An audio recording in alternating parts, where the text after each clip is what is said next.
रीवा के जिला शिक्षा विभाग में फर्जी नियुक्ति के मामले में नित्य नए खुलासे हो रहे हैं। यहां भ्रष्टाचार के पिटारे का भी केवल मुखौटा ही उतारा गया तो फर्जी नौकरियों का खुलासा हुआ, लेकिन इसके तह तक जाने के बाद पता नहीं कितने और चेहरे बेनकाब होंगे। दरअसल तेज खबर 24 के द्वारा शिक्षा विभाग में हो रहे भ्रष्टाचार के खिलाफ उठाए गए इस मामले की शुरुआती जांच के दौरान कई फर्जी नियुक्तियां सामने आ चुकी हैं, जिसके कारण विभाग के अंदर बैठे अधिकारी और कर्मचारियों के कार्य प्रणाली को कटघरे में लाकर खड़ा कर दिया है।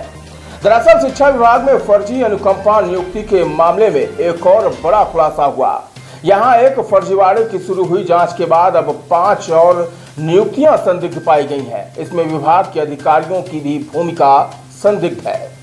मामले में प्रारंभिक रिपोर्ट आने के बाद कलेक्टर ने फर्जी नियुक्ति पाने वाले कर्मचारियों के साथ ही नियुक्ति प्रक्रिया में शामिल रहे जिम्मेदारों के विरुद्ध कार्रवाई की अनुशंसा की है, जिसके बाद अब शिक्षा जगत में हड़कंप मच गया है। तो आइए जानते हैं रीवा के शिक्षा विभाग में हुए फर्जी नियुक्ति का क्या है मामला। पेश है आरिफ खान की एक खास रिपोर्ट। रीवा के जिला शिक्षा विभाग में फर्जी नियुक्ति मामले में नित नए खुलासे हो रहे हैं। फर्जी अनुकंपा नियुक्ति से उठे एक चिंगारी के बाद अब जब जांच शुरू हुई तो कई अन्य मामले निकलकर सामने आए हैं। बताया जा रहा है कि 5 व्यक्तियों की फर्जी नियुक्ति फर्जी दस्तावेजों के आधार पर की गई थी। जब अनुकंपा नियुक्ति की जांच शुरू हुई तो पता चला कि एक के बाद एक कई फर्जी नियुक्तियां निकलकर सामने आई।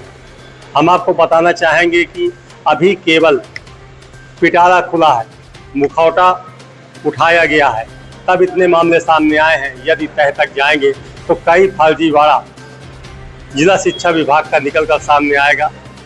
इसमें 5 लोगों के खिलाफ सिविल लाइन थाने में मामला भी दर्ज कराया गया है और ये मामला डीईओ जो यहाँ जिला शिक्षा अधिकारी हैं उनके द्वारा दर्ज कराया गया है।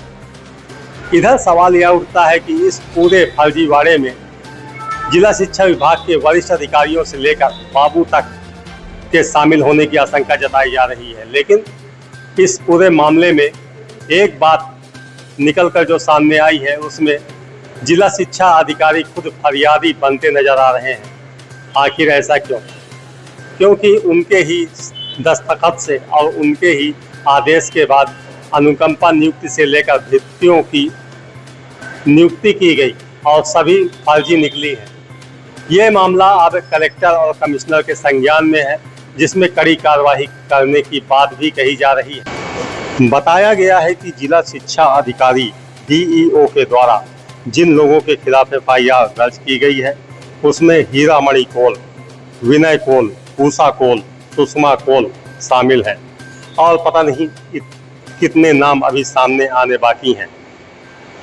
बताया गया है कि विगत दिवस ब्रजेश कोल नाम के व्यक्ति की डीओ कार्यालय में अनुकंपा नियुक्ति से संबंधित फर्जी दस्तावेज जमा किए गए थे। जब ये मामला तेज खबर 24 के द्वारा उठाया गया तो इस मामले ने तूल पकड़ लिया और जांच शुरू की गई। जांच के दौरान पता चला कि जिस व्यक्ति को अनुकंपा नियुक्ति दी गई थी और जिस मृत महिला के नाम पर दी गई थी उस महिला ने कभी यहाँ सेवा ही नहीं दी है। इसके बाद मामले ने तूल पकड़ लिया। बताया जा रहा है कि उस पूरे मामले को दबाने के लिए कई तरह के प्रयास किए गए, लेकिन कलेक्टर के संज्ञान में आने के बाद मामला और आगे बढ़ता गया। तेज खबर 24 के द्वारा शिक्षा विभाग में हो रहे भ्रष्टाचार के खिलाफ उठाए गए इस मामले में शुरुआती जांच के दौरान कई फर्जी नियुक्तियां सामने आ चुकी हैं, जिसके कारण विभाग के अंदर बैठे अधिकारी और कर्मचारियों के कार्य प्रणाली को कटघरे में लाकर खड़ा कर दिया है। फिलहाल रीवा के जिला शिक्षा विभाग में अनुकंपा नियुक्ति सहित फर्जी नियुक्तियों के मामले में हुए व्यापक भ्रष्टाचार के बाद कुछ कर्मचारियों के ऊपर कार्रवाई की गाज तो गिरी है। बताया जा रहा है कि इसमें फरियादी खुद डीईओ सुदामा लाल गुप्ता बने हुए हैं और उनके द्वारा एक के बाद एक एफआईआर थाने में पहुंचकर दर्ज कराई जा रही है। इधर इस मामले में कलेक्टर ने संज्ञान में लेते हुए मामले की गंभीरता से जांच कराने की बात कही है। शिक्षा विभाग में फर्जी नियुक्ति के मामले में लिपिक राम प्रसन्न द्विवेदी को निलंबित कर दिया गया है। उनके विरुद्ध पुलिस में FIR भी दर्ज कराई गई है। इसी क्रम में विवेचना अधिकारी OIC अनुकंपा नियुक्त अखिलेश मिश्रा के निलंबन का प्रस्ताव आयुक्त रीवा संभाग को प्रेषित किया गया है।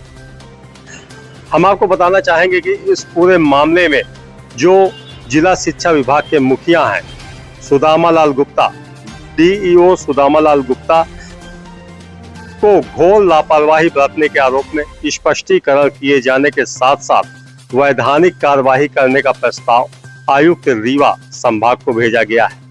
लेकिन अभी तक जो निकल कर सामने आया है उसमें कुछ चुनिंदा बाबू और कुछ अन्य लोगों पर कार्रवाई हुई है, लेकिन जो इस सब के जिम्मेदार हैं, जो अनुकंपा नियुक्त अधिकारी हैं और DEO, इनके ऊपर कोई कार्रवाई नहीं की गई। हालांकि उसके लिए प्रस्ताव कमिश्नर कार्यालय में भेजा गया है। अब देखना यह है कि इस मामले को निचले स्तर पर ही खत्म किया जाएगा या फिर सभी के ऊपर बराबर कार्रवाई होगी, जिस तरह से सभी इस मामले में आरोपी दिखाई दे रहे हैं। पहले ही इस मामले को तेज खबर 24 के द्वारा प्रमुखता के साथ दिखाया गया था, जब एक महिला के नाम पर फर्जी अनुकंपा नियुक्ति दी गई, जिस महिला ने कभी शिक्षा विभाग में काम ही नहीं किया। यही मामला तूल पकड़ गया और एक के बाद एक जब जांच शुरू हुई तो बीते 4 महीने के जो रिकॉर्डों को जांच के दायरे में लिया गया है, उसमें एक लिपिक सहित 5 भृत्य के फर्जी अनुकंपा नियुक्ति के मामले निकलकर सामने आ चुके हैं। अब ये पिटारा खुल चुका है।